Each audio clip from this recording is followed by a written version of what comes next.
తిరుమలలో వైకుంఠ ద్వార దర్శనాలు కొనసాగుతున్నాయి. తొలి 3 రోజుల పాటు ఈడిప్ విధానంలో టికెట్స్ కలిగిన భక్తులు మాత్రమే శ్రీవారి దర్శనం చేసుకున్నారు.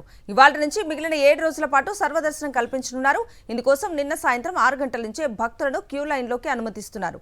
భక్తులు తోపులాట లేకుండా క్యూ లైన్లో వేచి ఉండాలని టీటీడీ అధికారులు సూచించారు.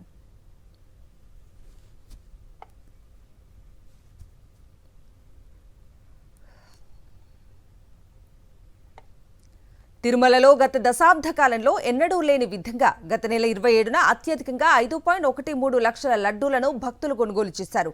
టీటీడీ గతేడాదిగా ప్రతిరోజు 4 లక్షల వరకు లడ్డూలను తయారు చేస్తోంది. ముఖ్యమైన రోజుల్లో 8 లక్షల నుంచి 10 లక్షల లడ్డూల వరకు భక్తులకు అందుబాటులో ఉంచుతోంది. అలాగే 2024తో పోల్చితే 10% అధికంగా లడ్డూలను విక్రయాలు జరిగాయి.